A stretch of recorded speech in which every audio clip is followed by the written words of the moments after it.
Charter पत्र किसने लिख के दिया था? लड़की ने पूछा था ना। चार्टर पत्र जो था, चार्टर एक्ट, ये लिखकर किसने दिया? कितनी कंपनी आई थी ईस्ट इंडिया कंपनी के अलावा भारत में, टाइम जब मोनोपोली खत्म हुई?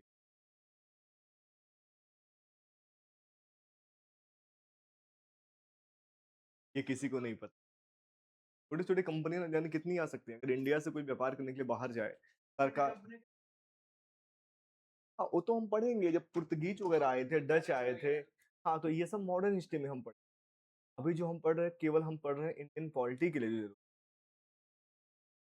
सवाल तो बहुत खत्म। हाँ। ठीक है। तो आज की जो क्लास है हम बेसिकली पढ़ने वाले हैं कि भारत में संविधान बना कैसे, इंडिया में इंडियन कॉन्स्टिट्यूशन निर्माण कैसे हुआ। तो सबसे पहले अभी तक हमने जो पढ़ा, पहले आपसे एक बार समरी ले लेते हैं। 1600 से लेकर के मुझे जहां तक याद है 1935 का बैकग्राउंड थोड़ा सा बता के छोड़ दिया था। 1919 तक बताया था। ठीक। साइमन कमीशन बता दिया था मैंने। साइमन कमीशन बाद नेहरू रिपोर्ट बताई थी। नेहरू रिपोर्ट बाद लाहौर अधिवेशन बताया था। मतलब अगर मैं आपसे बात करूं, मैंने अभी तक आपको क्या क्या बता दिया। सबसे पहले गवर्नमेंट ऑफ इंडिया एक्ट 1919 बताया। इसके बाद मैंने साइमन कमीशन बताया। ठीक है। साइमन कमीशन आया 1927 में। इसके बाद मैंने नेहरू रिपोर्ट बताई। नेहरू, और ये आया था 1928 में। और इसके बाद मैंने आपको जो पढ़ाया था उसका नाम था लाहौर सेशन। याद आ रहा है? लाहौर सेशन आया था 1929 में। अब यहां तक तो मैंने बातें आपको बता दी थी। अब मुझे एक बात बताओ, अगर मैं आपसे यहां तक कोई क्वेश्चन पूछूं, बता दोगे अच्छे तरीके से? याद किया हुआ है? सोच लो। बहुत कहां तक याद है? 1919 तक याद है? तो चलो थोड़ा सा समरी लेते हैं आपसे। सबसे पहले पूछेंगे नमो जी से। नमो, पहला क्वेश्चन मेरा ये रहा कि पहली बार गवर्नर जनरल की एग्जीक्यूटिव काउंसिल में, एग्जीक्यूटिव काउंसिल, उसमें कोई एक नया भारतीय मेंबर ऐड हुआ। कब? क्या कब आया था? कब? अच्छा। और यही मेंबर बाद में चल के 3 हो गए थे। हाँ। ये किस में हुआ था? ये बहुत इंपॉर्टेंट क्वेश्चन। मैं लेजिस्लेटिव काउंसिल की बात नहीं कर रहा हूँ, एग्जीक्यूटिव ही बॉडी की बात। उसमें 1 से 3 भी हुए हैं। और आप मुझे बताइए कब हुए हैं। परफेक्ट। आपका चांस। लॉ मेंबर पहली बार भारत में कोई आएगा, उसका नाम क्या है और किस एक्ट में आएगा? कब आएगा?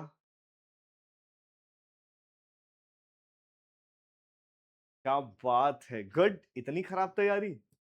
बताओ नाम। कौन सा?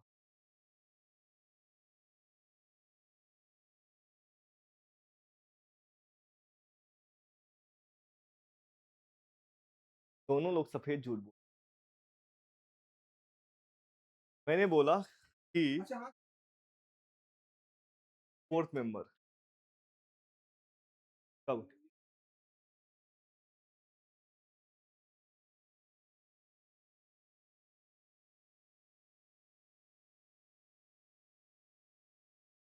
Are you sure? चलो बहुत सही बात है। चलो एक बात बताओ मुझे, who was the father of IPC act? Lord Macaulay. पहली बार कोई 3 भारतीय आएंगे लेजिस्लेटिव काउंसिल में, कब आएंगे?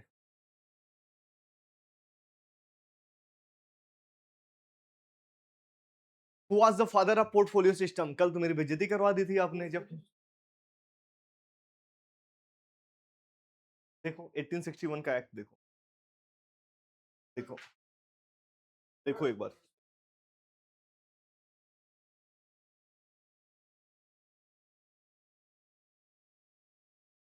अच्छा ठीक है, 1858 का एक्ट खोलो।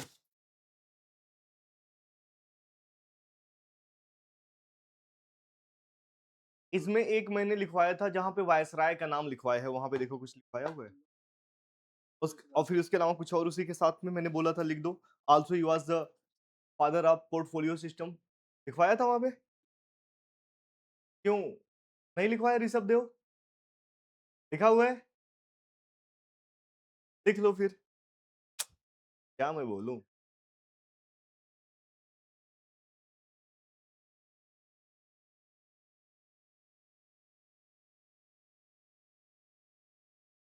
आपको तो मैंने 1919 तक करवा दिया ना बच्चा।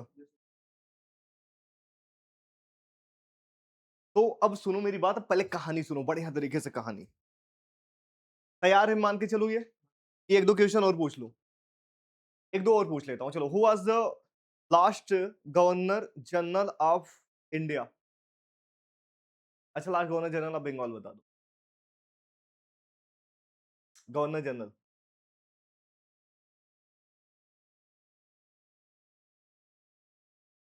वारन हेस्टिंग ऐसा पहला आदमी है जिसके ऊपर महाभियोग चलाया जाएगा, जिसको कहते हैं इम्पीचमेंट।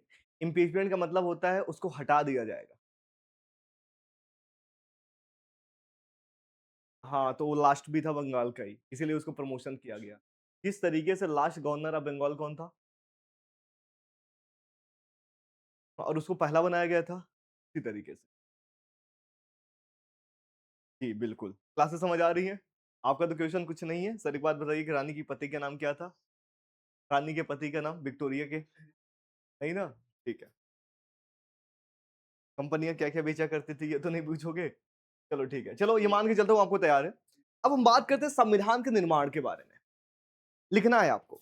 सबसे पहले भारत में किसने डिमांड किया? सबसे पहले अगर मैं बात करूं अनऑफिशियल,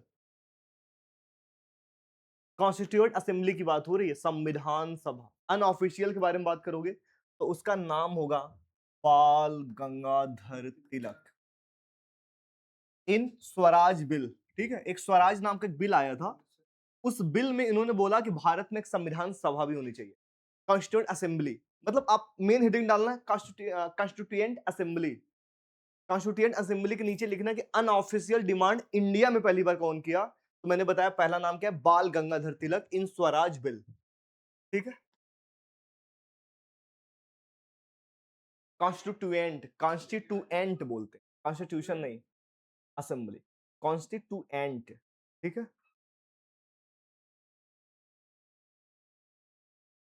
लिख लिया बच्चा? ये अनऑफिशियल डिमांड अभी हो रही, ऑफिशियल अभी बहुत लेट आएगा। एक चीज फिर लिखना, कभी कभी क्वेश्चन ये पूछता है, एक बात बताइए, महात्मा गांधी ने कब डिमांड किया? महात्मा गांधी ने किया था ये, अच्छा इसका डेट लिख लेना बच्चा, 1895 है ये। ठीक है, अगर मैं महात्मा गांधी के बारे में बात करूं तो महात्मा गांधी ने जो डेट मांगी थी उसका डेट का नाम है 1922 में एक यंग इंडिया नाम की मैगजीन आती थी। क्या नाम है? यंग इंडिया, एक मैगजीन है। उसके थ्रू उन्होंने डिमांड किया, उन्होंने बोला कि भारत में एक संविधान सभा होनी चाहिए, constituent assembly, constituent, constituent.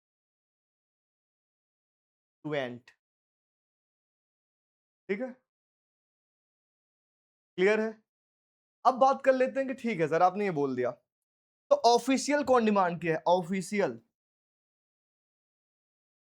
Official, अगर ऑफिशियल के बारे में बात करोगे तो उनका नाम है 1934 में किया है, और उनका नाम है एम एन रॉय। ये पूछा जाता है, एम एन रॉय। ठीक है थोड़ा थोड़ा आशीष, अब ठीक है थोड़ा थोड़ा, करता हूं कोशिश।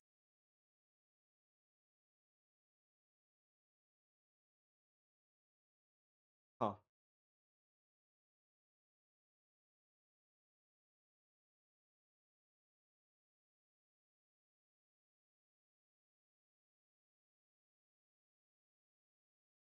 ठीक है,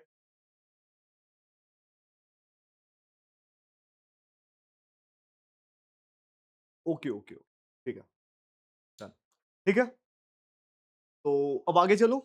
अब ये हो गया ऑफिशियल। आपसे पूछेगा, देखो दो ही चीज इसमें काम का है। सबसे पहले बात होती है एक ऑफिशियल, और एक की बात होता है अनऑफिशियल। अगर मैं बात करूं ऑफिशियल के बारे में, ऑफिशियल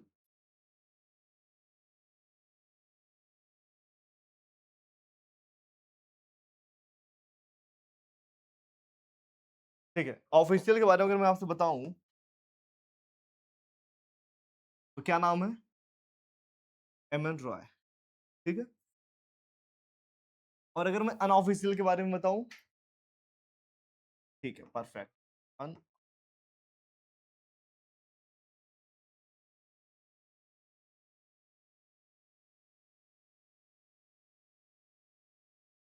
बाल गंगाधर तिलक। क्लियर है?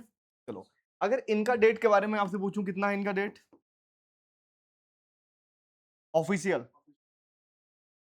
34। ठीक है, अनऑफिशियल 1895। और गांधी जी ने कब डिमांड किया था ये? श्योर? ठीक है, चलो अब आगे चलते हैं।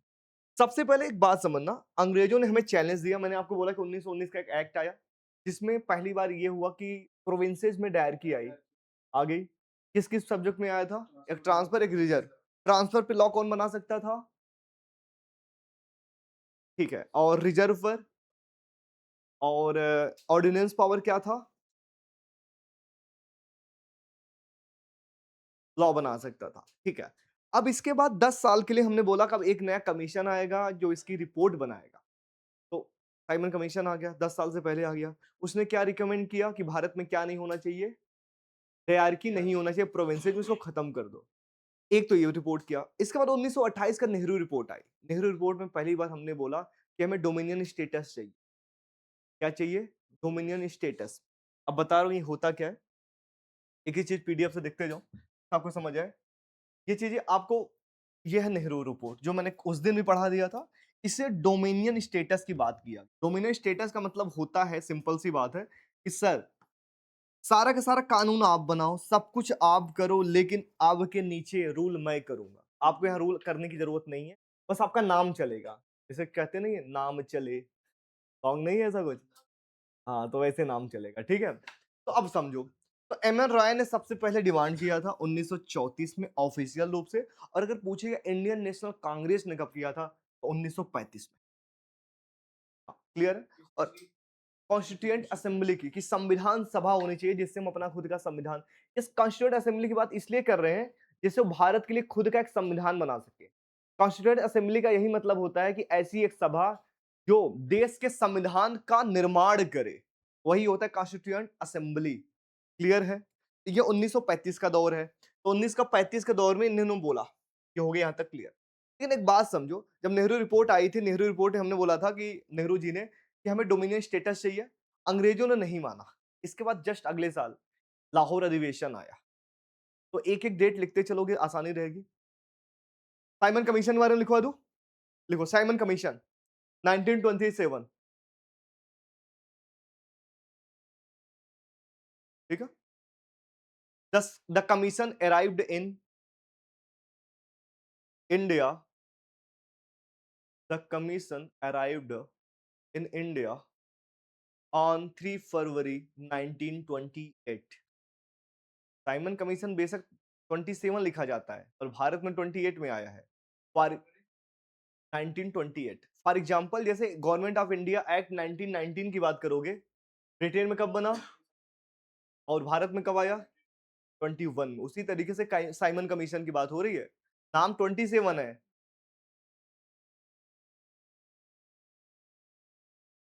अच्छा, इंडिया में आया है इसलिए अपनी रिपोर्ट ये प्रस्तुत किया है ना। जैसे हम, आप दिल्ली आ गए हो, दिल्ली आने का मैटर नहीं, आपने कोचिंग में कब एडमिशन लिया ये मैटर करता है ना। तो पापा,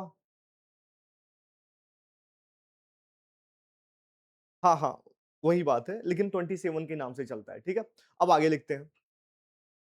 इसमें 7 मेंबर थे, क्या लिखोगे? हाँ, the commission constituent of 7 British members only. The commission constituent, consistence बोलते हैं ना, CONSISTED, कंस्टिटेंस। हाँ, consist of 7 British members only. No Indian was include in the commission. No Indian was included in the commission. Therefore,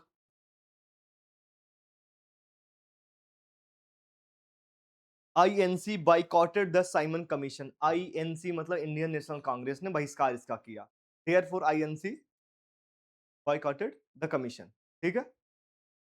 इसके अलावा the slogan Simon go back, the slogan Simon go back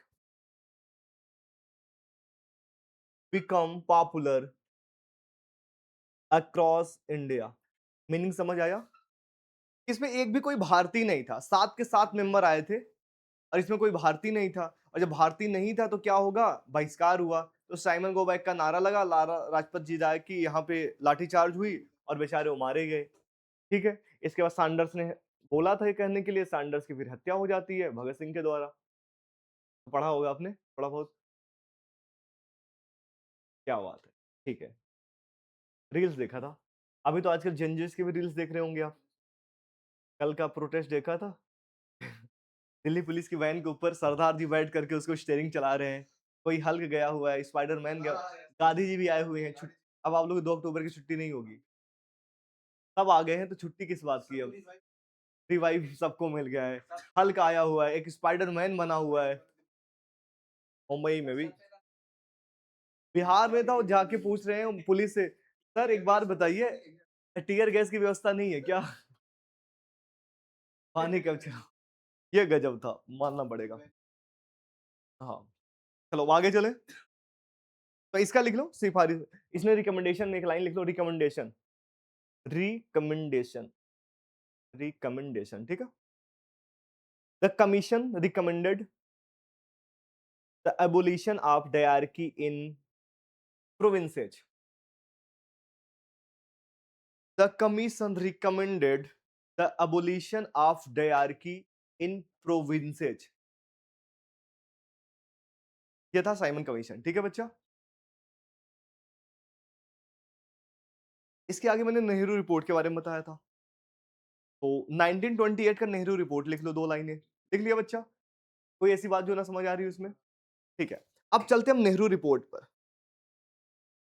Nehru report 1928। It was the first constitutional framework. It was the first constitutional framework, हाँ framework, prepare by the Indians.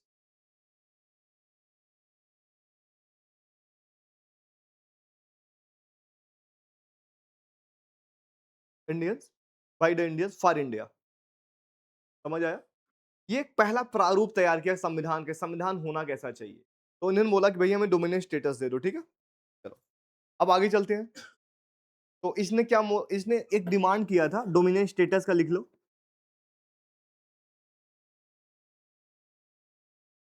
Responsible government का, इसमें क्या क्या demand किया गया लिखोगे? लिखो। The report demanded dominion status for India. The report demanded dominion status for India.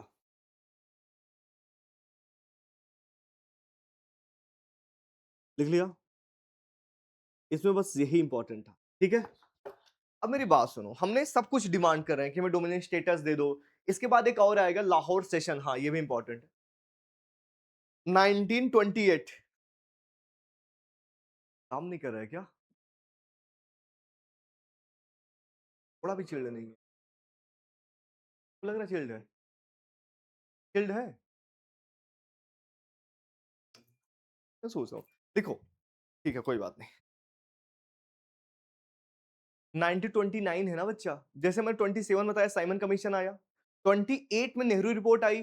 अब बात हो रही 29 की, और 29 है बहुत इंपॉर्टेंट, जिसको कहते हैं लाहौर सेशन। लाहौर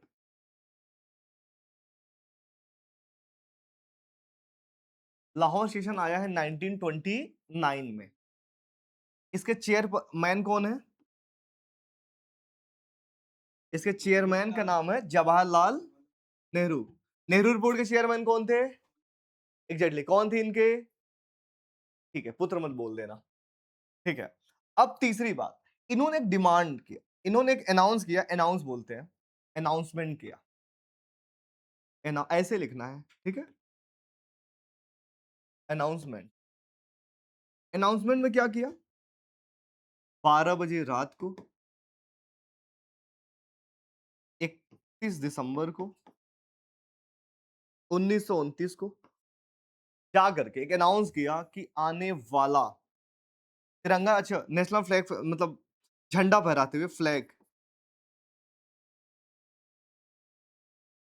ना, विथ, मतलब झंडा फहराते हुए उन्होंने एक क्या किया, एक कहा कि आने वाला 26 जनवरी 1930 हमारा स्वराज डे है। क्या है? स्वराज दिवस। हम आजादी, अपने आप को आजाद मान लेंगे, तुम लोग अंग्रेजों देश छोड़ो या मत छोड़ो, आज से देश हमारा होगा। तो ये डिमांड कब हुआ है? 29 में इन्होंने बोला है, 31 दिसंबर रात को 12 बजे लाहौर सेशन ही। और उन्होंने डिमांड किया था आने वाला 26 जनवरी, इसीलिए हमारा जो संविधान को कंप्लीटली लागू किया गया वो 26 जनवरी ही है। तो उसके पीछे बैकग्राउंड यही है। तो क्या ये चीजें लिख लिया आपने?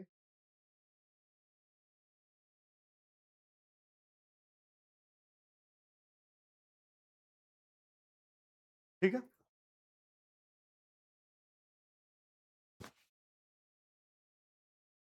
स्वराज दिवस बोल, जब तक देश आजाद नहीं हुआ था तब तक हम आजादी का जो दिवस मनाते थे 26 जनवरी ही मनाते थे। ये बात आपको पता होना चाहिए। जब हमारा देश आजाद हो गया उसके बाद हमने 15 अगस्त माना। ठीक है बच्चा, क्लियर है ऋषभ? चलो अब इसके आगे चलते हैं। इसका एक बार पीपीटी आपको दिखाता हूँ। अच्छा ये अभी नहीं, फिर आगे चलता हूँ। अब 1935 का एक्ट चलता हूँ। अब देखो 1919 के एक्ट के बाद डायरेक्ट 1935 का एक्ट आ रहा है। ठीक है, ये याद रखना। बीच में जो मैंने कहानी बताई वो दूसरी कहानी थी। अब फिर से ब्रिटिश इंडिया के लिए, मतलब भारत में एक नया फिर से एक्ट आने वाला है जिसका नाम है government of India act 1935। Clear है? इसका मेन काम क्या था? सबसे पहले क्या करेगा? डोमिनियन स्टेटस नहीं माना। नेहरू रिपोर्ट ने डिमांड किया था, तो इसने माना कि नहीं भाई ऐसा कुछ भी नहीं होगा। और जो प्रोविंसेस थे, याद है प्रोविंसेज, प्रोविंसेज में डायरकी थी, तो डायरकी इंड कर दिया, इंड हो गया। किसके रिकमेंडेशन पे? किसने बोला था कि डायरकी जैसी कोई चीज नहीं होनी चाहिए? साइमन कमीशन ने बोला था। खत्म। वो आया, रिकमेंड किया। कमीशन जब भी कोई बनता है रिकमेंड करने के लिए, उसके पास खुद की पावर नहीं होती है। अब सरकार के ऊपर है माने या ना माने। ठीक है, तो ये हो गया एंड। लेकिन नई चीज स्टार्ट हो गई। अभी मैं आपको लिखवा रहा हूं, टेंशन नहीं लेना है। अब इन्होंने नया चीज स्टार्ट किया। अब आ गया ड्यूल गवर्नमेंट, मतलब डायरकी इन सेंटर। डायरकी खत्म कहां हुई है? प्रोविंसेज में। स्टार्ट कहां हुई? सेंटर में। बाई कैमरल सिस्टम कहां स्टार्ट हुआ था? किस एक्ट में आया था? हाँ, तो हाउस, वही लोकसभा राज्यसभा जैसी थी वो। ठीक है, हाँ केंद्रीय, स्टेट सेंट्रल काउंसिल था। ठीक है, उसी तरीके से अब यहाँ पे ध्यान से समझो, 1935 का एक्ट है, 1919 में स्टार्ट हुआ था डायरकी, हमने यहाँ पे खत्म करा दिया। और अब हम यहाँ केंद्र में स्टार्ट कर रहे हैं। और साथ में उन्होंने बोला कि हम फेडरल सिस्टम अब स्टार्ट करेंगे। हाँ वही है, हम फेडरल गवर्नमेंट या फेडरल सिस्टम स्टार्ट करेंगे। इसका मतलब ये है कि आज से हम लेवल ऑफ गवर्नमेंट, जहां पे फेडरल वर्ड आ जाए, फेडरल का मतलब समझना, वहां पे कई प्रकार की सरकारें होंगी। सेंटर पे अलग होगा, स्टेट पे अलग होगा। ठीक है, लेकिन ये लागू नहीं हुआ था, ये लागू नहीं हुआ था, ये बातें यहीं पे रह गई। ठीक है, और यहाँ पे एक बात और कही गई, इन्होंने कुछ लिस्ट बांट दिया। जैसे आज हम देखते हैं ना कि ये सेंटर लिस्ट है, ये स्टेट लिस्ट है, यही डायरकी थी।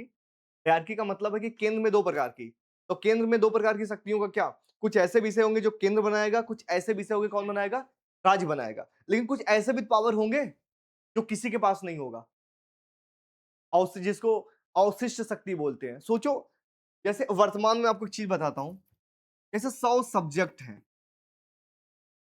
100 सब्जेक्ट लिखा हुआ है, इस पे हमने बोल दिया, इस पे सेंटर लॉ बनाएगा। ठीक है, 50 ऐसे सब्जेक्ट हैं, मैंने बोल दिया स्टेट बनाएगा, आपने बोला ठीक है सर। 10 ऐसे मैंने बोल दिया कि 10 जो हैं दोनों बनाएंगे, जिसको कहते हैं कौन, करेक्ट लिस्ट, ठीक है। लेकिन क्या इसके अलावा कोई विषय नहीं आएगा? सोचो, क्या इसके अलावा कुछ नहीं आ सकता?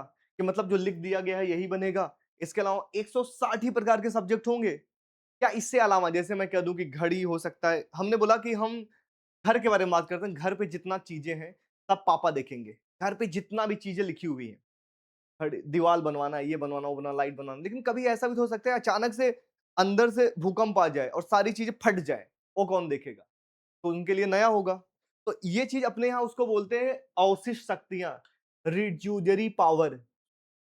हाँ, इसका मीनिंग होता है कि ऐसा चीज जो पहले से कभी आया ना हो, अचानक से सडन भारत में आ जाए। जैसे एआई, एआई आपको लगता है शुरू से भारत में रहा होगा? एआई का तो और तो अभी चला है ना, तो इस पे कानून कौन बनाएगा? ये चीज कहाँ लिखी गई? कोई नया चीज आ जाए, कौन कानून? उसको कहते हैं अवशिष्ट, जो पहले से ना हो, तो उसके लिए केंद्र सरकार कानून बना। तो 1935 में ये शक्ति गवर्नर जनरल के पास थी, क्लियर है। और 1861 में ऑर्डिनेंस पावर आया था, 1861 में। वो किसके, फिर याद है? हाँ, तो आज के समझो राष्ट्रपति के पास जो होती है ऑर्डिनेंस पावर, ये वहां से लिया गया, और उसी तरीके से जो हमने रिज्यूडरी पावर देखा, ये यहां से लिया गया। ठीक है, क्लियर है? चलो, कोई डाउट तो नहीं है यहां तक? ठीक है, बहुत सही। लिखवा दूं इसको भी अब? चलो लिखो, गवर्नमेंट ऑफ इंडिया एक्ट 1935। लिखने में ज्यादा ध्यान देते हो आप लोग, जिसे ज्यादा देते हैं। पीवाईक्यू सॉल्व किया था या नहीं?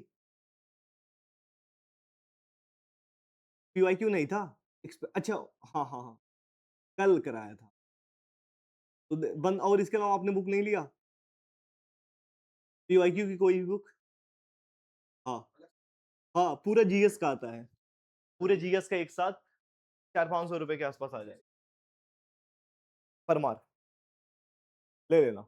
एक सामने राय बुक शॉप है, वहां जाना, बोलना शुभम सर ने भेजा।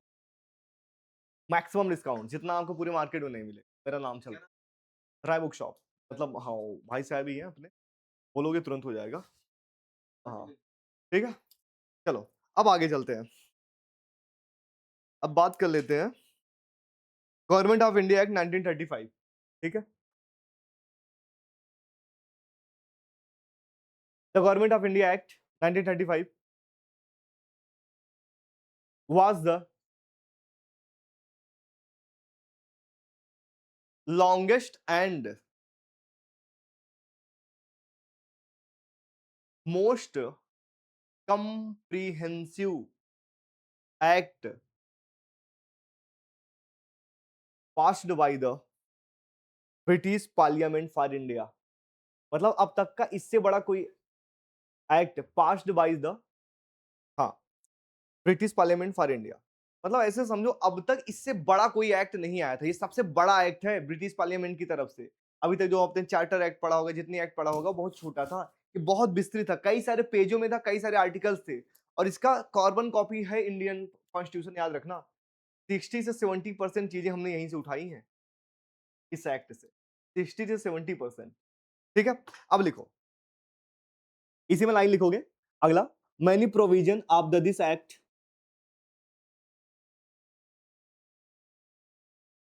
वर लेटर,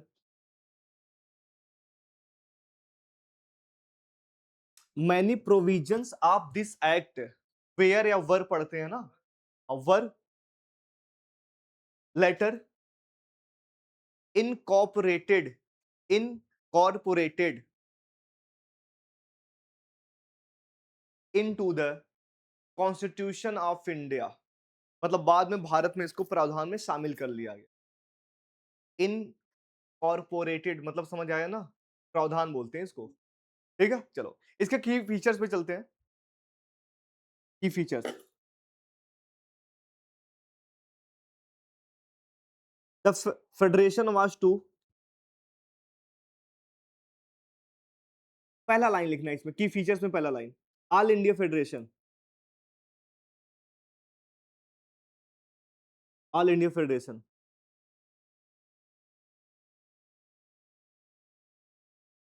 आगे डैश लिख के लिखना, उसी में प्रपोज्ड, प्रपोज्ड मतलब प्रावधान था, ये प्रपोज किया गया कि ऐसी चीजें आनी चाहिए।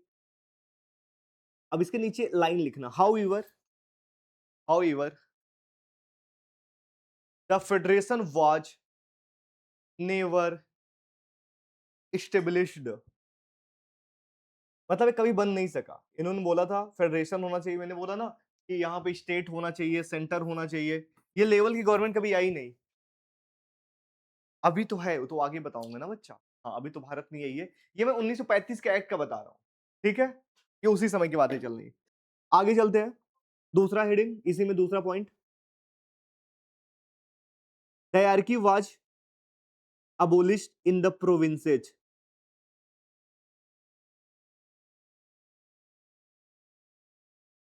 इन प्रोविंसेज, याद आया कब स्टार्ट हुआ था? Exactly exactly. अब आगे चलते हैं, provinces autonomy was introduce, provinces autonomy was introduce, का मीनिंग समझ आया? जब प्रांतों को हमने बोल दिया डायरकी खत्म करते हैं, तो आज से हमने प्रोविंसेज को फ्री छोड़ दिया कि आज से तुम स्वतंत्र हो, जैसे तुम्हारा मन करे कानून बना सकते। अरे क्वेश्चन बनता है कि प्रोविंसेज को क्या बोलते हैं, फ्रीडम कब दी गई, या ऑटोनॉमी कब दी गई, या फिर डायरकी इसमें कब आया? 35 में ऑटोनॉमी, और डायरकी आई है 1919 में। क्लियर है क्या बच्चा? पूछो पूछो। हाँ, और एक डायरकी और आई है ईस्ट इंडिया कंपनी में। कब आई है? ईस्ट इंडिया कंपनी में। और खत्म कब हुई? नहीं नहीं, डायरकी कंपनी वाली कब खत्म हुई?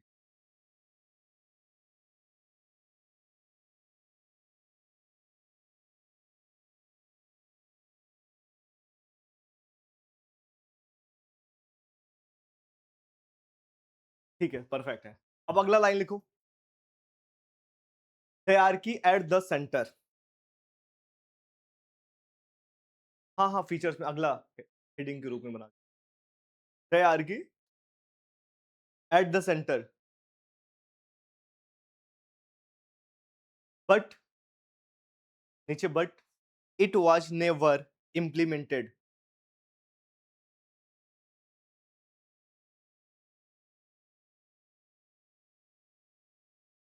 अगला एक फिर से वो लाइन लिखोगे, हेडिंग लगा के वही, the federal court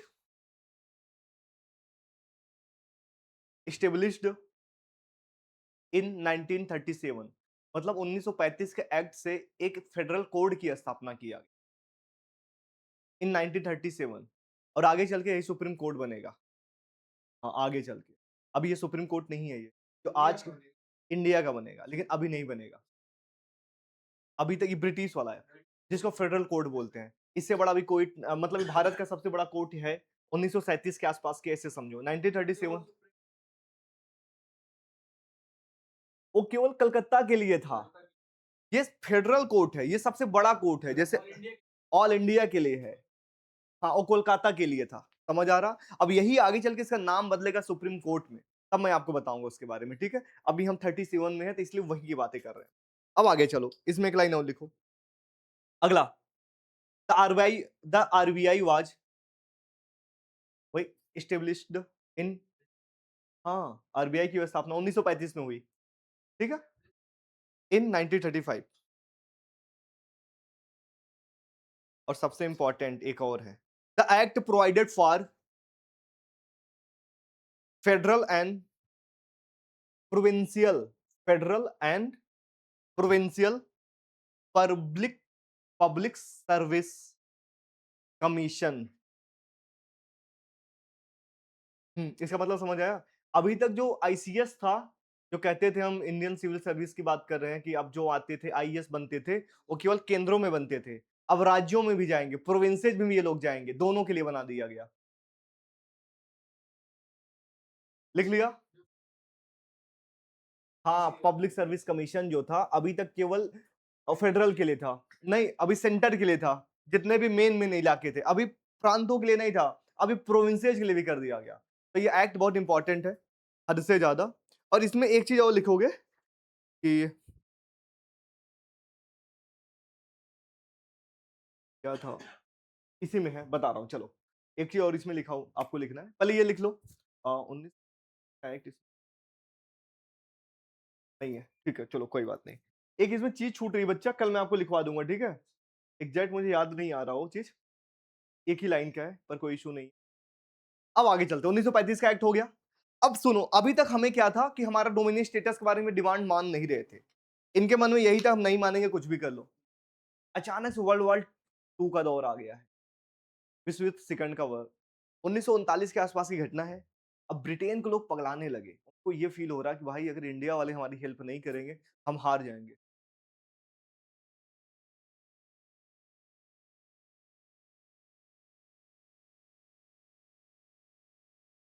Azad Hind फौज, वो अलग चीज है, वो हिस्ट्री में पढ़ेंगे। ये पॉलिटी चल रही है, पॉलिटी में ऐसे समझो, हम डोमिनियन स्टेटस के बारे में बात करने जा रहे हैं कि वर्ल्ड वॉर का दौर है। इंडिया के पास सबसे अधिक अभी पॉपुलेशन है, ये कहीं भी मर जाएंगे, मिट जाएंगे। तो ब्रिटेन के लोग आगे हमारे पास क्या करेंगे, सिफारिश करेंगे कि भाई आप हमारे ना आ जाओ, हमारी सेना में मदद करो, अगर हम जीतते हैं तो हम तुम्हें डोमिनियन स्टेटस का दर्जा दे देंगे। अरे डिमांड कब हुई है, 1928 में हुआ था। तो 1940 का लिखो, अगस्त प्रस्ताव। नेहरू रिपोर्ट याद है, नेहरू देखो ना, नेहरू रिपोर्ट एक बार देखना, बोलना। डोमिनियन स्टेटस का डिमांड किया था, तो अभी तक पूरा नहीं हुआ था, फाइनली 1940 में पूरा होगा, मैं यही बताना चाह रहा हूं। देखो देखो, अगस्त प्रस्ताव 1940, जो डोमिनियन स्टेटस का हमने डिमांड किया था पहली बार, और इसके अलावा हमने बोला था संविधान सभा भी चाहिए। तो अंग्रेजों ने क्या कहा कि नहीं, हम तुम्हें संविधान तो नहीं बनाने देंगे, पर डोमिनियन स्टेटस का दर्जा दे सकते हैं, लेकिन तुमने हमारी युद्ध में हेल्प किया तो ये पूछा था, आपका पीवाईक्यू है, पीवाईक्यू में पूछा जाता है, एक बात बताइए कि ब्रिटेन की तरफ से जो डोमिनियन स्टेटस आपने डिमांड किया था, इसको कब माना गया, तो आप बताओगे अगस्त प्रस्ताव में। तो अगस्त प्रस्ताव लिख लो। हाँ हाँ, अगस्त प्रस्ताव, प्रपोज बाय वायसराय लॉर्ड लिनगो।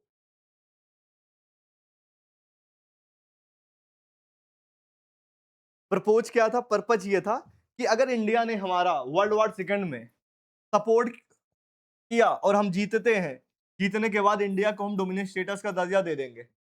लेकिन इन्होंने संविधान सभा का डिमांड नहीं माना है, याद रखना।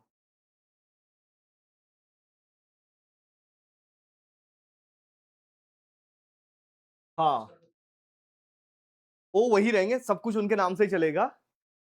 हाँ, उनको चाहिए कि हम किसी के अंडर में काम करें, इंडियंस बस यही चाहते थे, 1928 तक तो यही सोच थी। अब 40 में हमने क्या बोलेंगे, नहीं भाई हमें चाहिए तो अपना खुद का संविधान सभा, और हम किसी के अंडर काम नहीं करेंगे, गो टू हेल्प, हमने बोल के इनको भगा दिया। ठीक है, क्लियर है बच्चा। अब चलते हैं, एक आएगा फिर Cripps mission. Cripps mission Bharat आएगा और ये बोलेगा तुमको डोमिनियन स्टेटस चाहिए था, तुमको देते हैं, तुमको संविधान सभा भी चाहिए, ये भी देते हैं, अब तो हमारे साथ हेल्प कर दो। हमने बोला नहीं, हमें डोमिनियन स्टेटस नहीं चाहिए, केवल संविधान सभा चाहिए।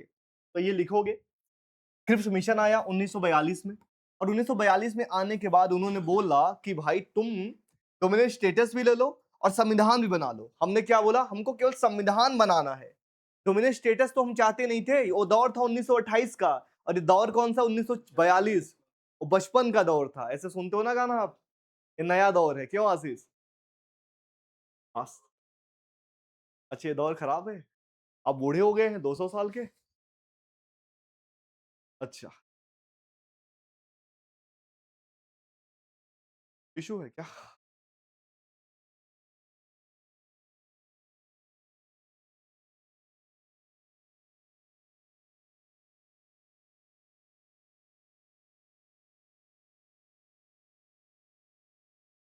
ठीक है, देख लिया। तो जिसका डिमांड किया गया था अभी कुछ देर पहले, क्या डिमांड हुआ था कि डोमिनियन स्टेटस हमें चाहिए in the case of Nehru report, तो नेहरू रिपोर्ट में मांग किया गया। 40 में डिमांड को क्या किया गया, मान लिया गया। लेकिन हमें अब वो नहीं चाहिए, अब हमें चाहिए कि भैया हमको चाहिए कॉन्स्टिट्यूएंट असेंबली। क्लियर है, ठीक है, लिख लिया। क्रिप्स मिशन में दोनों चीजें मान ली गई थी, डोमिनियन स्टेटस भी मान लिया था, कॉन्स्टिट्यूएंट असेंबली, हमने नहीं माना, हमने कहा नहीं भाई, केवल एक चीज चाहिए। अब चलते हैं आगे।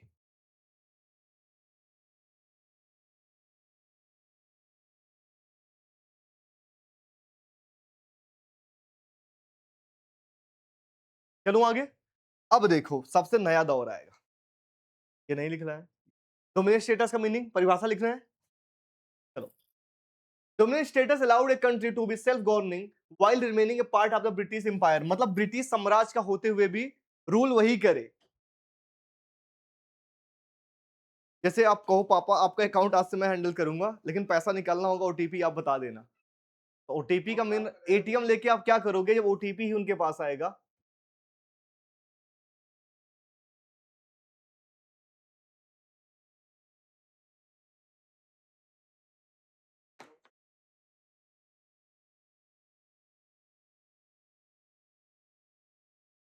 क्लियर है? चलो,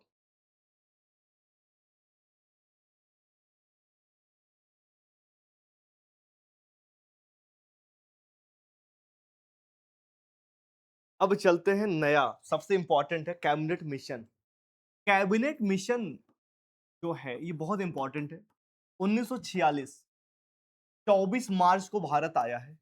कितने मार्च को? 24 मार्च को। लेकिन ये अपने बारे में जो बताएगा कि इसका जो अपना अनाउंसमेंट करेगा वो करेगा 16 मई को, याद रखना।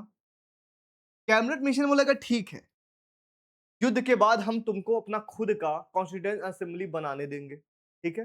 तो इसके द्वारा ही, कैबिनेट मिशन के द्वारा ही भारत में संविधान सभा का निर्माण हुआ, याद रखना। ये फाइनली प्रपोज एक्सेप्ट कर लेगा। अभी मैं आपको लिखवा रहा हूं, पहले केवल समझो, ठीक है। तो कैबिनेट मिशन भारत आया 24 मार्च को, अपने बारे में बताया 16 मई को। इसमें 3 मेंबर थे। पूछा जाता है तो मेंबर को याद करोगे ऐसे, जब कोई मिशन आता है तो मिशन को पास किया जाता है ना, तो मिशन को याद करना पास से, PAS। P for Pethick Lawrence, A for A V Alexander, और S फॉर स्टोपर क्रिप्स। अब एक क्रिप्स मिशन आया था, याद है? तो नाम याद है, स्टोपर क्रिप्स, ठीक है। P for Pethick Lawrence, A for A V Alexander, जैसे अलेक्जेंडर नाम याद करते हैं, AB, चाहे AB चाहे AV दोनों एक ही बात है, ठीक है। और S फॉर स्टोपर क्रिप्स। तो क्या कैबिनेट मिशन की अब तीनों बातें याद रहेंगी? कैबिनेट मिशन के द्वारा भारत में किसका निर्माण हुआ है? कॉन्स्टिट्यूएंट असेंबली का, ठीक है। पहली चीज, ये भारत कब आया? 24 मार्च को। और अपने बारे में अनाउंस कब किया कि क्या चाहता है? 16 मई को। इसके द्वारा भारत में 2 चीजें हुई हैं, एक तो कॉन्स्टिट्यूएंट असेंबली का निर्माण और एक अंतरिम गवर्नमेंट का निर्माण। हाँ, पहले इसको समझो, क्या अंतरिम गवर्नमेंट। अब आपके मन में आ रहा होगा कि अंतरिम गवर्नमेंट क्या होता है। अंतरिम गवर्नमेंट का मतलब होता है जैसे जिस तरीके से आशीष यहाँ पे काम करता है, तो अब अगर आशीष को यहाँ से कहीं पे हमें भेजना है, तो कुछ दिन के लिए जो पुराना नया वाला जो मैनेजर है यहाँ पे आएगा, आशीष उसको काम सिखाएगा। आशीष बोलेगा कि मैं जब तक यहाँ पे हूँ, जब तक तुम नया काम नहीं सीख जाते हो, तब तक मैं यहाँ पे काम सिखाऊंगा, जैसे तुमने सीखा मैं यहाँ से चला जाऊंगा। तो सरकार, ब्रिटिश पार्लियामेंट ने ये बोला, जिस तरीके से नया मैनेजर जब आता है, पुराना मैनेजर काम सिखाता है, उसी तरीके से सरकार का तुम्हें तो अनुभव है नहीं, तो इंडियंस हम तुम्हें ट्रेनिंग देंगे। जिस दिन तुम्हारा खुद का संविधान बना, उस दिन हम ना बोरिया बिस्तर बांधेंगे, चले जाएंगे। यही था कैबिनेट मिशन के 2 चीजें। पहला था कि कॉन्स्टिट्यूएंट असेंबली का निर्माण, दूसरा क्या था? अंतरिम गवर्नमेंट का निर्माण, याद रखोगे। अब इसके द्वारा ही इसने बोला संविधान बनाने तो जा रहे हो, संविधान ऐसे नहीं बनेगा, संविधान बनाने के लिए कुछ रूल होंगे। रूल में क्या बताया? टोटल 389 मेंबर, 389 मेंबर्स होंगे, ठीक है। और इस मेंबर के बारे में अगर आपसे बोला जाए कैसे कैसे होंगे, तो वो बताया कि भाई 296 मेंबर जो होंगे, इस पर इलेक्शन होगा। ब्रिटिश क्या नाम है उसका, ब्रिटिश प्रोविंसेस से थे, ठीक है। ब्रिटिश प्रोविंसेस से, जहां पे गवर्नर वगैरह रहते थे। और 93 प्रिंसली स्टेट से। क्या नाम है? प्रिंसली स्टेट का मतलब होता है देशी रियासत, जहां पे राजा महाराजा रहते हैं। तो 93 लोग राजा महाराजा जी भेजेंगे। और 96 के लिए इलेक्शन होगा, लेकिन इनडायरेक्ट रूप से होगा, याद रखोगे। अब सुनो फिर से ध्यान से, कैबिनेट मिशन भारत में आया 24 मार्च को, अपने बारे में बताया 16 मई को। 3 member, Pethick Lawrence, AB Alexander, Stafford Cripps. Clear है? इसके 2 काम। क्या बात है, चलो याद रहेगा। इसके 2 काम, एक संविधान का निर्माण, दूसरा हाँ अंतिम गवर्नमेंट की स्थापना, ठीक है। अब मैं कह रहा हूं कि संविधान निर्माण करने के लिए इन्होंने बोला कुछ मेंबर्स होने चाहिए। कितने मेंबर्स? 389। और 389 ने बोला कि पहले 296 पे इलेक्शन होगा, लेकिन इनडायरेक्ट रूप से, और 93 नॉमिनेटेड होंगे प्रिंसली स्टेट से, और ये ब्रिटिश प्रोविंसेस से, मतलब जहां पे गवर्नर छोटे छोटे रहते हैं वहां से इलेक्शन होगा। चीजें समझ आ गई है? अब अगर पीडीएफ में समझो ज्यादा अच्छे से समझो, फिर मैं बताता हूँ कैसे क्या चीजें। ये देखो, आपसे क्वेश्चन बनता है कि भैया ठीक है, आ तो गया ये, अंतरिम गवर्नमेंट की स्थापना कब हुई है? 2 सितंबर 1946 को, याद रखोगे? फिर से समझो, कैबिनेट मिशन भारत आया है 24 मार्च को, अनाउंस किया 16 मई को, और अंतरिम गवर्नमेंट बना है 2 सितंबर को। और इसमें क्वेश्चन पूछा जाता है कि इसमें 3 क्वेश्चन बनता है, जब अंतरिम गवर्नमेंट बना कौन क्या क्या था, कमांडर इन चीफ कौन था? सर क्लॉड ऑचिनलेक, ठीक है। सबसे इंपॉर्टेंट एक ये है कि विदेश मंत्रालय कौन देखता था, वाइस प्रेसिडेंट कौन था? जवाहरलाल नेहरू जी थे। 2 चीज इंपॉर्टेंट हो गया। और तीसरा जो इंपॉर्टेंट है ये है, गृह मंत्रालय किसके पास था? एंड इंफॉर्मेशन एंड ब्रॉडकास्ट किसके पास था? वो भी पटेल जी के पास था। हाँ, राजेंद्र प्रसाद के पास, ठीक है। नहीं नहीं, ये home affairs and information and broadcasting, ये फूड एंड एग्रीकल्चर बहुत इंपॉर्टेंट है, क्योंकि डॉक्टर राजेंद्र प्रसाद के बारे में लोग बहुत कम ही जानते हैं। उनको यही पता है कि भारत के पहले राष्ट्रपति थे, लेकिन अंतरिम गवर्नमेंट में भी उनका रोल है। क्या थे? फूड एंड एग्रीकल्चर मिनिस्टर से, याद रखना बहुत इंपॉर्टेंट है। होम मिनिस्ट्री किसके पास थी? सरदार वल्लभ भाई पटेल के पास थी। फॉरेन मिनिस्ट्री, हाँ नहीं नहीं, हाँ हाँ, उधर से जो बनते बनते आ रहे यही सब है, और वहां तो इंपॉर्टेंट नहीं था। अब यहाँ पे नेताओं का उदय हो रहा था, इसलिए ये ज्यादा इंपॉर्टेंट है, ठीक है। तो ये समझ आ रहा है? अब आगे चलो, एक इंपॉर्टेंट और है, ये फाइनेंस मिनिस्टर बहुत इंपॉर्टेंट है, हद से ज्यादा इंपॉर्टेंट है, लियाकत अली खान। अगर मैं आपसे पूछूं, जिन्ना का नाम दिख रहा है? कहां पे है? ठीक है। भारत के पहला प्रधानमंत्री कौन? पाकिस्तान के पहले प्रधानमंत्री कौन? मोहम्मद अली जिन्ना, ठीक है। ये गलत है। क्यों गलत है? क्योंकि मोहम्मद अली जिन्ना को लगता था गवर्नर से बड़ा कोई पोस्ट नहीं होता, इसलिए वो पाकिस्तान के पहले गवर्नर थे। तो इसीलिए पाकिस्तान के पहले पीएम कौन? एग्जैक्टली, फर्स्ट पीएम ऑफ पाक, ठीक है। क्लियर रखोगे?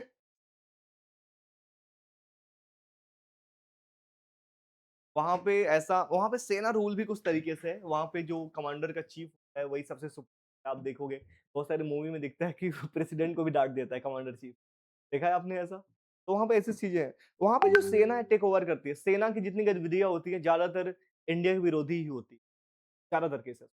हम लोग ऐसा नहीं सोचते, हम अपना रक्षा करते हैं। वो सोचता है कि हमारा रक्षा बंद कैसे हो, उसके मन में यही रहता है, ठीक है। याद रहेगा। मैंने एक बता डॉक्टर राजेंद्र प्रसाद के बारे में, कौन सी मिनिस्ट्री थी उनके पास? होम मिनिस्ट्री किसके पास? फॉरेन मिनिस्ट्री नेहरू, ठीक है। और एक और जो मैंने बताया लियाकत अली इंपॉर्टेंट है, ठीक है, फाइनेंस मिनिस्टर। अब सोचो, मतलब हम लोग कितना भरोसा करते थे, और यही जाके पहला पीएम बनेंगे पाकिस्तान का, और हमने इनको पूरा वित्त का मंत्रालय बना दिया कि लो भाई आज से पैसा वगैरह सब कुछ तुम ही देखोगे, और पाकिस्तान में जाके पीएम बन रहे हैं। सोचो किसके साथ गद्दारी किया, किसके साथ धोखा दिया इनका। ये लोग आज भी चाहते हैं कि पाकिस्तान लेके रहेंगे चाहे कुछ भी हो, ठीक है। बताऊंगा कहानी पाकिस्तान के बारे में भी आपको, कि पाकिस्तान आज भी इतना कंट्रोवर्शियल कैसे बना, पाकिस्तान के बारे में बताऊंगा। फिर आपको बताऊंगा हैदराबाद के बारे में, जूनागढ़ के बारे में। वहां का राजा था, उसके पास 2000 कुत्ते थे। उसको डर लग रहा था अगर इंडिया में मिलेंगे तो जहां सरदार वल्लभ भाई पटेल इसके सारे के सारे कुत्ते को छोड़ देंगे, इसलिए वो पाकिस्तान से मिलने जा रहा था। मैं आपको पढ़ाऊंगा अगली क्लास में, लेकिन आज और देखते हैं, ठीक है। और इसके अलावा बच्चा, इसमें एक इंपॉर्टेंट और भी है, ये एजुकेशन एंड अर्थ, ठीक है। कौन था? एजुकेशन में थे सी राजगोपालाचारी। सी राजगोपालाचारी भारत के पहले, क्या है ये? नहीं, गवर्नर, आजाद देश के पहले और अंतिम गवर्नर है। Who are the first and last governor of India after freedom independence? तो सी राजगोपालाचारी है, ये बहुत इंपॉर्टेंट है, इसीलिए मैं यहाँ पे स्टार बना रहा हूं, ठीक है। तो इसके अलावा मैं आपको ये लिखवा दूं एक बार, ये चलो लिखोगे क्या? पीडीएफ मिल जाएगी, तो समझ गए क्या क्या इंपॉर्टेंट है, ठीक है। चलो आगे चलता हूं। अब कैबिनेट मिशन के बारे में जो मैंने बोला, टोटल कितनी सीट? 389। 389 में बोला कि इसने, कि भाई जो 296 296 होंगे, ब्रिटिश इंडिया से आएंगे, ब्रिटिश प्रोविंसेस से आएंगे, मतलब जहां पे अंग्रेजों का पूरा अधिकार है। 93 मेंबर वहां से आएंगे जहां से कौन रहता है, प्रिंसली स्टेट्स रहता है, ठीक है। और एक बात और याद कर लेना, जो 292 प्लस 4 करेगी, इसमें भी दो प्रकार की चीजें हैं, 292 प्लस 4, याद रखोगे। जैसे आज के समय में यूटी होती है, वैसे उस समय की कमिश्नरीज होती थी, क्या बोलते हैं, कमिश्नरीज। तो 4 कमिश्नरीज थी, क्या क्या थी, ABCD, क्या याद करोगे, ABCD। ABCD का A फॉर अजमेर, बलूचिस्तान, कुर्क एंड दिल्ली। कुर्क का मतलब जो बलूचिस्तान, बलूच, अभी मैं बताऊंगा, अभी जब आजाद होगा तो ये चला जाएगा। हाँ वही बलूच, अभी तो नया वो देश बन गया, पता है कि नहीं, पाकिस्तान में फिर से टुकड़े हुए हैं 3-4 दिन पहले, बलूचिस्तान बन गया। हाँ तो मैं भी बता रहा हूँ यहाँ पे। अब सुनो मेरी बात, हमने बोला जब कैबिनेट मिशन आया, टोटल 296 मेंबर बोला था जिसपे इलेक्शन होना है। 296 में दो प्रकार की चीजें थी, 292 वही नॉर्मल थे, जो 4 सीटें थी वो कमिश्नरीज से आनी थी, और कमिश्नरीज के चारों क्या क्या नाम थे, अजमेर, बलूचिस्तान, कुर्क एंड दिल्ली। आपको क्या लगता है जब देश बंटवारा होगा कौन सी सीट यहां नहीं बचेगी, अजमेर, दिल्ली, कुर्क एंड बलूचिस्तान। तो अगर पार्टीशन होगा तो क्या बचेगा, बचेगा इसमें से कोई एक नहीं, एक चला जाएगा, कौन, बलूचिस्तान, क्योंकि बलूचिस्तान पाकिस्तान में पड़ता है। तो आपसे क्वेश्चन बनता है कि जब भैया शुरू में जो कॉन्स्टिट्यूएंट असेंबली बन रहा था, 296 सीट थी, तो 4 कमिश्नरीज थी।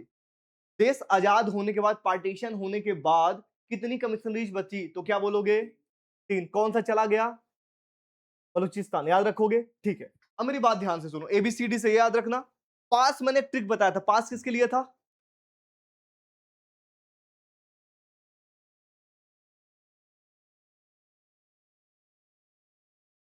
पास P फॉर पैथिक लॉरेंस, ऐसे याद करोगे तो याद रहेगा, नहीं तो लॉरेंस विष्णु ही याद हो जाएगा। P for Pethick Lawrence, A for AB Alexander, Staffords Cripps, ठीक है। चलो बहुत सही। अब फाइनली उन्होंने बोला इलेक्शन कराने के लिए, तो चलो इलेक्शन करवा देता हूं। तो बोला था 296 पे इलेक्शन होना है ना, मैंने इलेक्शन करवा दिया। इलेक्शन में 208 सीट कांग्रेस पा गई, ठीक है, हाँ, और 73 सीट पा गई मुस्लिम लीग, और 15 अदर्स। आपको क्या लग रहा है यहां से देख करके, मेजोरिटी किसकी है, INC की। तो मुस्लिम लीग वाले के मन में आ जाएगा ना, एक अपने यहाँ वो रहते हैं, विदेश के रहते हैं, एक फिलोसफर जिसका नाम है ग्रेनविल ऑस्टिन। ये कहते हैं कि भारत में ऐसा देख के सीटों को लग रहा है कि संविधान सभा जो कॉन्स्टिट्यूएंट असेंबली है वही इंडियन नेशनल कांग्रेस है, और इंडियन नेशनल कांग्रेस ही संविधान सभा है। मतलब समझे कि दोनों एक ही है, बनाने की क्या जरूरत है, मुस्लिम लीग तुम्हारा कोई रोल नहीं है, तुम भाग जाओ यहाँ से। तो मुस्लिम लीग, जिन्ना भाई साहब को लग गया डर, सही बात है, हमारी तो चलेगी नहीं, तो जिन्ना भाई साहब ने अपना समर्थन वापस ले लिया। तो फाइनली जो 200 389 सीट आई थी, याद है, ये सीट केवल 299 रह गई, इन्होंने अपना समर्थन वापस ले लिया, तो 299 बच गई। तो कमिश्नरी जो 4 की कितनी हो गई, 3 हो गई, क्लियर है। तो फाइनली अब हमारे पास कितने मेंबर बचे हैं, 299, टोटल 389 थी, याद है। 389 में 296 पे इलेक्शन होना था, और 93 नॉमिनेटेड होने थे, वो दोनों चीजें। अब इसके बाद पार्टीशन हुआ देश में, पार्टीशन हुआ है 3 जून को। पार्टीशन होने के बाद फाइनली कितनी सीट बच गई है, 299, क्लियर है। कल मैं आपको बताऊंगा कि संविधान सभा का जब पहली बार बैठक बैठेगी, 208 लोग नहा के धो के आएंगे, और उसी दिन एक लोग मर भी जाएंगे। तो इसीलिए उसको कहते हैं शोक सभा भी बोला जाएगा। तो उसमें बहुत सारी बातें होंगी कि ऑब्जेक्टिव रेजोल्यूशन क्या होता है, प्रेम्बल्स कैसे बना, इसके बाद नेशनल फ्लैग कब अडॉप्ट किया गया, संविधान सभा की टोटल सीटिंग कितनी हुई, सेशंस कितने हुए, किस सेशन में क्या क्या बातें हुई हैं, कल उसके बारे में बात करेंगे, ठीक है। तो आज का कोई डाउट है तो बताओ, कुछ भी क्लियर है, मजा आया क्लास में, नोट्स बन रहे हैं, PYQ कौन सॉल्व करेगा, गुड, मुझे लगा वो सर फीस हमने दी है तो आप सॉल्व करोगे सब कुछ, ठीक है। तो मिलते हैं कल, तब तक के लिए thank you and best of luck. हाँ PDF अभी मैं सेंड करवा रहा हूँ, आशीष इनको ये वाला PDF भेज दो।